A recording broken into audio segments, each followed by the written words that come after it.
감사합니다. 우리 서로 인사할까요? 은혜로운 추수감사주일입니다. 한 번 더 인사합시다. 은혜로운 추수감사주일입니다. 자, 추수감사절은 미국에서 시작을 했습니다. 영국에서 신앙의 자유를 얻기 위해서 아메리카 대륙으로 넘어온 이 청교도 신앙인들이 거기서 제일 먼저 교회를 세우고 그 다음에 학교를 세우고 마지막에 자기 주택을 짓고 이렇게 하면서 신앙의 자유를 얻게 하신 하나님께 감사하며 추수감사절을 지켰습니다.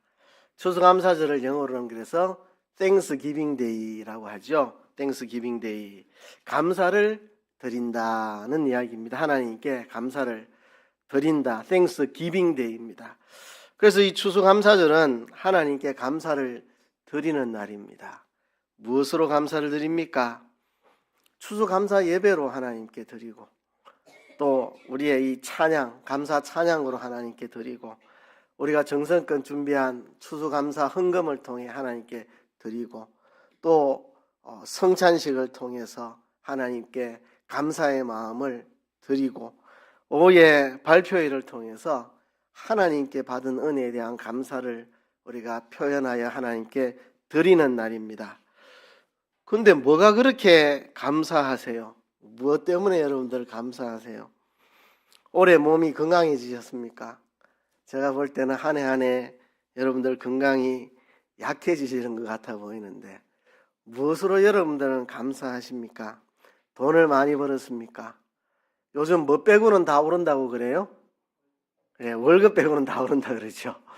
물가가 올라서 실질적으로는 물가 상승률을 감안하면 소득이 감소하고 있다 이런 말들을 많이 합니다. 무엇 때문에 여러분들이 감사하십니까? 우리에게 유일한 감사, 참된 감사, 불변의 감사, 최상의 감사, 영원한 감사가 있다면 그것은 구원의 은혜입니다. 하나님이 나를 선택해 주셨고 선택받은 나를 위해 예수님이 땅에 오셔서 십자가에 내 대신 못 박혀 죽으심으로 내 죄 씻어주시고 예수님이 하나님께 순종함으로 이루신 의를 나에게 입혀주셔서 나를 의롭다 칭하여 주시고 이제 의롭다 칭함을 받은 나에게 성령님이 들어오셔서 내 안에 성령님이 계시고 이제 내가 성령 안에서 영생을 얻어서 이 땅에서도 하나님을 아버지라 부르는 하나님의 자녀의 신분으로 살고 죽으면 천국 가는 천국 시민이 되어서 오늘 두고도 천국에 눈을 뜰 보장을 가지고 살아가는 이 구원의 은혜, 이것이 우리의 유일한 참된 불변의 영원한 진정한 감사 제목입니다. 오늘 제가 히브리서 2장 5절과 10절을 여러분들과 함께 읽었는데요. 사실 히브리서 2장 전체를 다 읽어야 되는데 오늘 성찬식도 있고 해서 시간상 한 부분만 읽었습니다. 2장 3절에 보면 히브리서 2장 3절에 보면 우리가 이같이 큰 구원을 등한히 여기면 어찌 피하리요. 우리가 이같이 큰 구원을 등한히 여겨서는 안 된다는 겁니다. 예수님이 우리 위해 십자가에 펼쳐주신 이 구원의 은총을 등한히 여겨서는 하나님의 진노를, 하나님의 심판을 피할 길이 없다. 우리가 이같이 큰 구원을 등한시 여기지 말아야 된다. 그래서 이 추수감사절에 우리가 이같이 큰 구원을 되새기고 다시 느껴보고 다시 이 구원의 은총에 감사하고 구원의 은혜에 대한 감격과 기쁨과 감사를 회복하는 추수감사절이 되기를 주의 이름으로 축복합니다. 그런데 5절에 보면 이렇게 말씀합니다. 하나님이 우리의 말한 바 장차 오는 세상을 천사들에게는 복종케 하심이 아니라. 무슨 소리 하는지 좀 생뚱맞게 느껴집니다.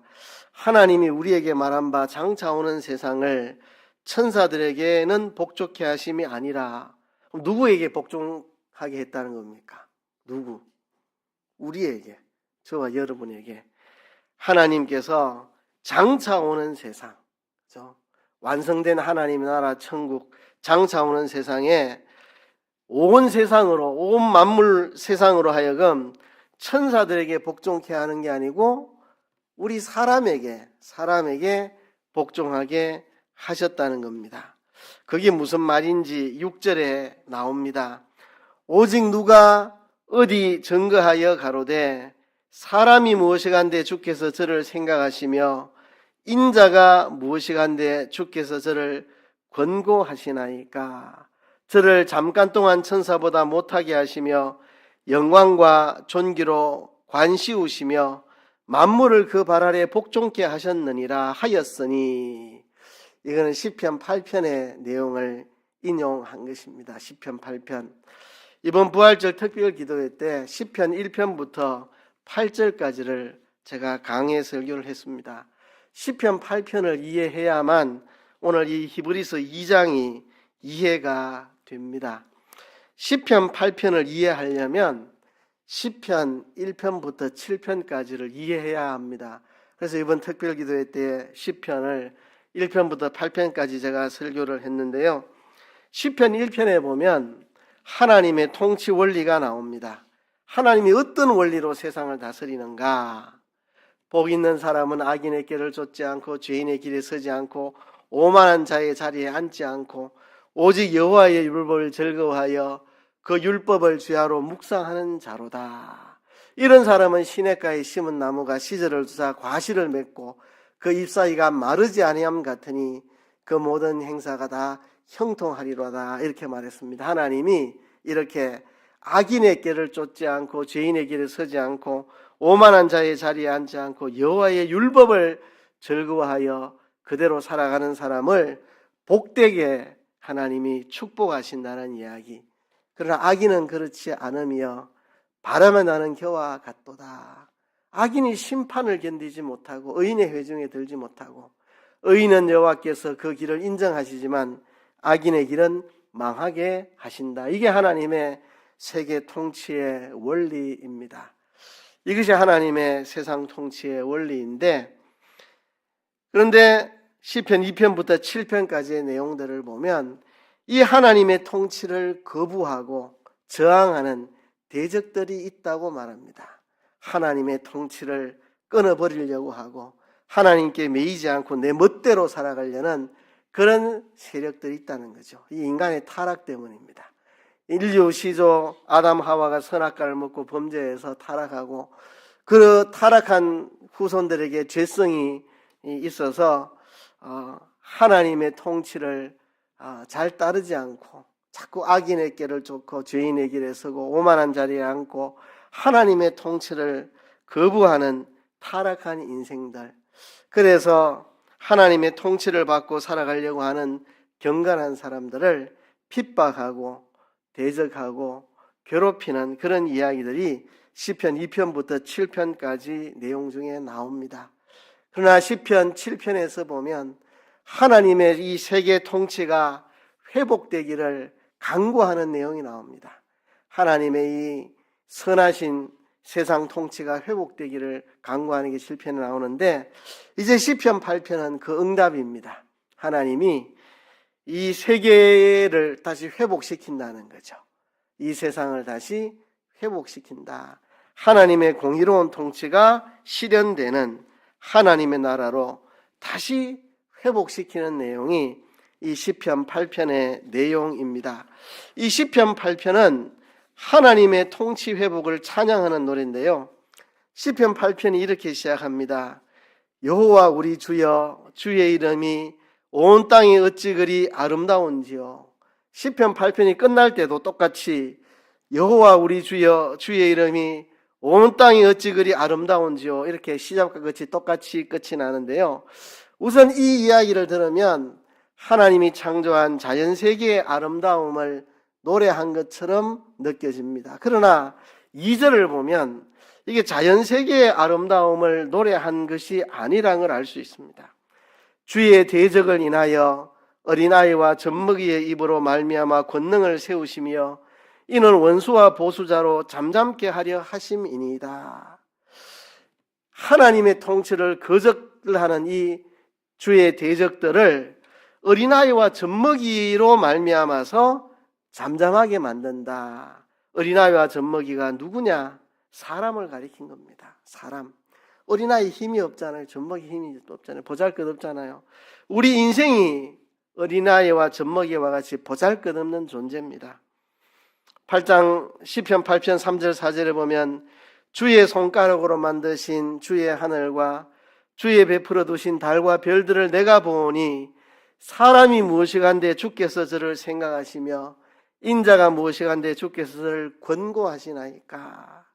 하나님이 만드신 하늘과 땅과 별들을 보니까 인생은 너무 보잘것없는 젖먹이와 어린아이에 불과한 아무것도 아닌 그냥 인생 이 땅에서 찰나 지나가는 아무것도 아닌 인생인데 이런 사람이 무엇이라고 나 같은 인간이 뭐라고 태어나서 한평생 살다가 몸 아파가지고 결객거리다 가지고 죽음으로 끝나는 내 같은 인생이 뭐라고 주께서 저를 생각하시며 인자가 무엇이간데 주께서 저를 권고하시나이까.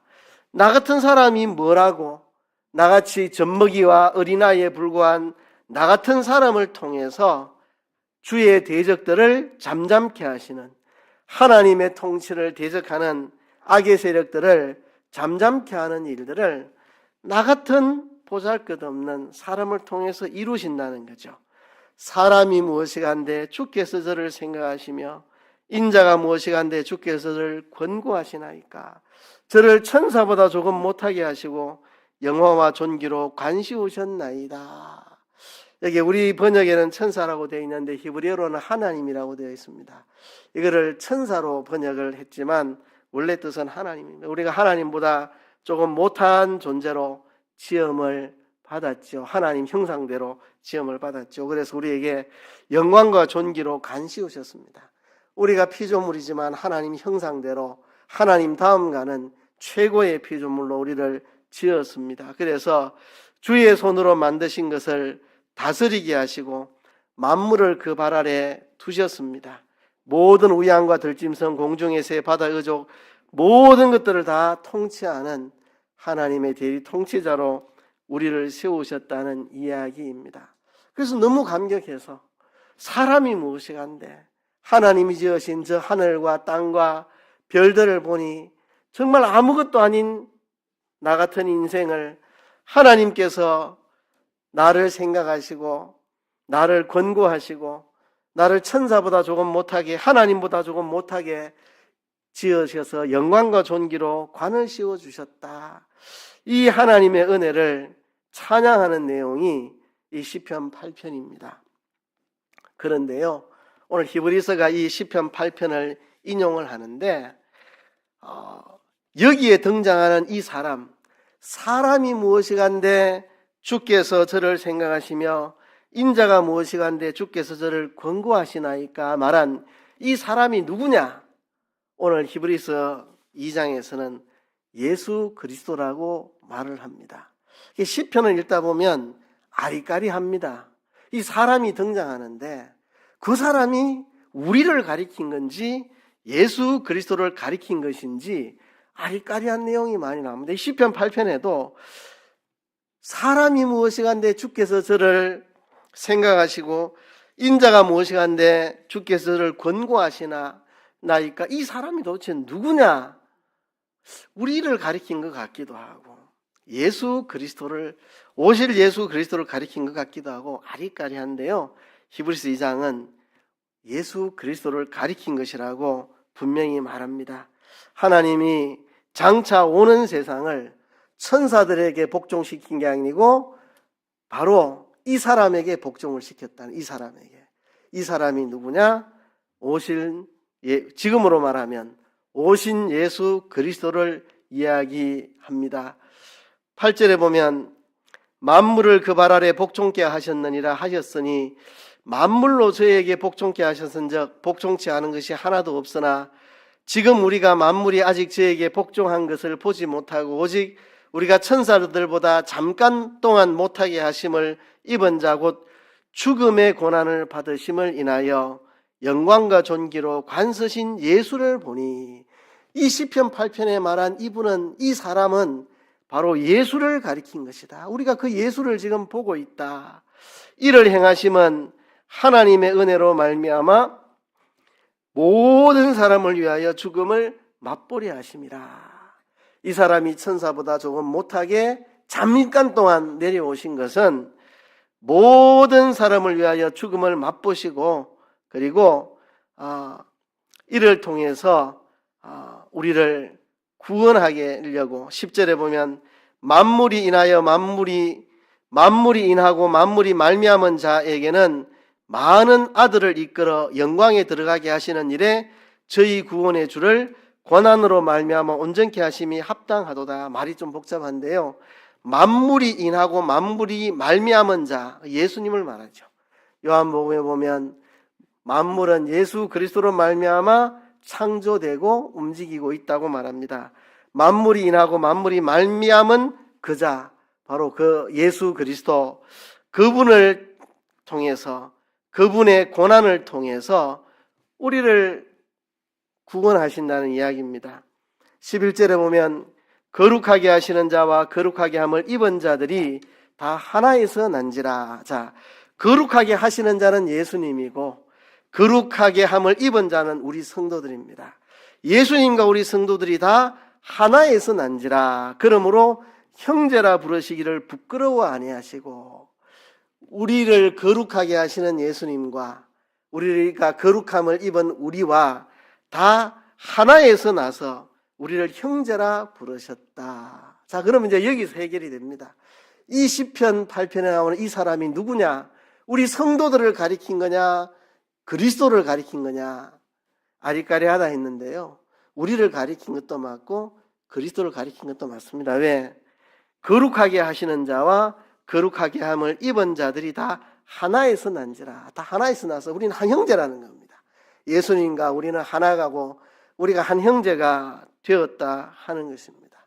예수님은 하나님의 아들이고 우리는 예수님의 동생들로서 함께 하나님 아버지의 아들 된 자, 예수님의 형제로서 함께 하나님의 아들 된 자가 되었습니다. 예수님 안에서. 예수님이 잠시 천사보다 못하게 낮아지셔서 잠시 십자가의 그 죽으심을 통해서 우리를 거룩하게 만드시고, 예수님과 우리가 하나에서 나서 하나님을 똑같이 아버지라 부르고, 예수님이 하나님을 아버지라 부르는 것처럼 우리도 하나님을 아버지라 부르고, 우리가 한 형제라 부르기에 부끄러워하지 아니하셨다. 그러니까 예수님을 통해서 우리는 예수님과 하나 되어 하나님의 자녀가 함께 된 겁니다. 그래서 시편 8편에 사람이 무엇이간데 주께서 저를 권고하시며 인자가 무엇이간데 주께서 저를 권고하시나이까, 이 말씀은 예수님을 통해 이루어지고 우리에게도 적용되는 그런 말씀인 거죠. 예수님과 우리가 형제가 되었습니다. 하나가 되었습니다. 예수님은 우리가 지은 죄가 자신의 죄인 양 십자가에 대신 벌을 받으셨고, 우린 예수님이 이루신 의를 내 것인 양 의롭다함을 잊게 되었습니다. 예수님의 이 십자가로 예수님과 우리가 하나가 된 것이죠. 이것을 시편 8편이 노래한 것입니다. 이 시편 8편이 하나님의 영광을 찬양합니다. 바로 그 사람을 통해서 이 세상을 회복시키는, 죄악으로 물들어 있고 악으로 가득 찬 이 타락한 세상을 그 사람을 통해 회복시킬 것이다. 내가 그 사람을 통해서 회복시킬 것이다. 그 회복해 하시는 하나님의 영광을 시편 8편이 여호와 우리 주여 주의 이름이 온 땅에 어찌 그리 아름다운지요. 이 말은 하나님이 처음 창조한 세계의 그 아름다움을 이야기한 것뿐만 아니라 죄로 인해서 타락해버렸는데 하나님이 그 죄로 인해서 타락한 세상을 다시 회복시키고 하나님의 나라, 하나님의 통치를 다시 회복시키는데 누구를 통해서 하느냐? 어린아이와 젖먹이의 입을 통해서, 아무것도 아닌 사람을 통해서, 아무것도 아닌 존재 같지만 천사보다 조금 못하게 하시고 영화와 존귀로 관씌워 주신 사람, 그 사람을 통해서 모든 걸 회복시킨다. 그 사람이 누구냐? 우리이기도 하고 예수님이기도 하고, 원래 예수님이 이 일을 하시는데 예수님과 우리는 하나가 되어서, 한 형제가 되어서 예수님의 것이 우리의 것이고 우리의 것이 예수님의 것이고, 그래서 우리의 죄를 예수님이 대신 벌받으시고 예수님이 의로우신 의 때문에 우리는 의롭다함을 받고 예수님과 우리가 하나가 되어서 이 타락한 세상을 회복시키는 이 일을 하게 될 거라는 것입니다. 시편 1편이 그것을 말합니다. 타락한 인간이 어떻게 악인의 길을 안 쫓을 수 있습니까? 죄인의 길에 안 서고 오만한 자리에 어떻게 안 앉을 수 있습니까? 그것은 예수님 안에서 이루어지는 겁니다. 이 복은, 시편 1편이 말하는 이 복은 예수님 안에서 누리게 되는 복이라는 것입니다. 그래서 오늘 본문은 우리를 형제라 부르시기를 부끄러워하지 아니하셨다. 그래서 시편에 주님은 우리를 가리켜서 형제라고 그렇게 이야기를 했고, 예수님은 우리와 똑같은 혈육으로 가지고 이 땅에 오셔서 사망으로 말미암아 사망의 세력을 잡은 자 곧 마귀를 없이 하시고 죽기를 무서워 일생에 매여 종로로 타는 모든 자들을 다 놓아주시는 일을 예수님이 하셨다. 이거는 실로 천사를 붙들어 주려 함이 아니고 아브라함의 자손 우리를 붙들어 주려 합니다. 그러므로 저가 범사의 형제들과 같이 되심이 마땅하도다. 그래서 그가 사람 되어 이 땅에 오신 것이다. 이는 하나님의 일이 자비하고 충성된 대제사장이 되어 백성의 죄를 구속하려 하심이라. 하나님의 일에 자비하고 충성된 대제사장이 되어서 우리를 죄에서 구속하기 위해서 그분이 사람 되어 이 땅에 오셨다. 그래서 자기가 시험을 받아 고난을 당하셨은즉 시험받은 자들을 능히 도우시느니라.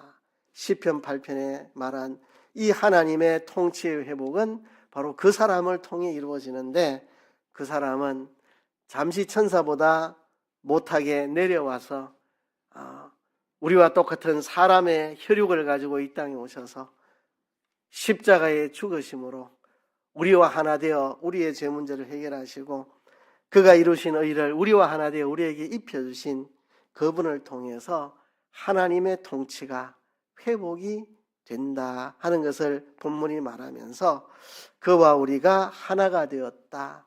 그가 우리가 하나가 되었다. 그와 우리는 하나이다. 그래서 우리가 한 형제가 되었다는 걸 말합니다. 시편의 다윗의 시들은 한 인간의 경건하게 살려고 하는 몸부림 속에서의 이야기이기도 하지만 그 시대에 기름 부음 받은 자로서, 그 시대의 메시아 그리스도로서, 장차 오실 그리스도를 예표한 사람으로서 그리스도의 고난을 우리에게 잘 보여주는 이야기들입니다. 심지어 시편에 보면 다윗이 간음죄를 짓고 살인죄를 짓고 통회하는 시편들이 나옵니다. 그것조차도 그리스도를 예표한 것입니다. 차이는 있지만 그리스도께서 우리의 죄 문제를 두고 마음 아파하시면서 우리의 지은 죄를 자기가 지은 것처럼 마음 아파하시면서 그 문제를 해결 지으려고 나서시는 그 모습을 투영해서 다윗의 범죄로 인해서 슬피 우는 모습으로 나타난 것입니다. 이렇게 그리스도께서 우리와 하나 되어서 우리를 형제로 받아주시고 우리가 그리스도 안에서 하나님을 아버지라 부를 수 있는 자가 되었고, 그리스도 안에서 죄 씻음을 받게 되었고, 그리스도 안에서 죽음을 극복한, 죽기를 두려워하며 일평생 종로로 타는 데서 해방을 받아 이제는 죄에서 자유하고 죽음에 대해서 두려워하지 않고 이제 예수님과 함께 하나님을 아버지라 부르는 이 영광의 자리에 우리를 세워주셨으니 이것이 우리에게 베풀어 주신 지극히 큰 구원입니다. 이같이 큰 구원을 등한히 여기면 어떻게 하나님의 진노를 피하겠느냐. 이같이 큰 구원을 등한시 여기지 말자 하는 게 히브리서 2장의 이야기입니다. 우리가 이 놀라운 은혜를 받았습니다. 이 큰 구원의 은총을 우리가 등한히 여기지 말고 예수님이 이 땅에 오셔서 우리와 하나 되고 우리를 형제라 부르시고 우리의 죄를 자기의 것으로 삼아 자기가 벌받아 십자가에 죽으시고 자기가 이루시는 일을 우리에게 입혀주셔서 우리에게 하나가 되어 우리도 하나님을 아버지라 부르고 우리도 천국 시민이 되는 이 영광의 자리를 우리를 두셨으니 하나님이 온 세상을 회복시키고 하나님의 통치를 회복시키는 하나님 나라의 주인공으로 예수님과 같은 선상에 서게 우리를 만들어주신 이 은혜에 감사하는 추수감사절이 됐으면 좋겠습니다. 물가가 올라가지고 실질 임금은 떨어지고 나이가 들수록 몸 아픈 데가 자꾸 생겨나도 그것과 관계없이 이 큰 구원을 인해서 기뻐하고 즐거워하고 감사하는 여러분 모두가 되시기를 주의 이름으로 축복합니다. 말씀을 생각하시면서 통성으로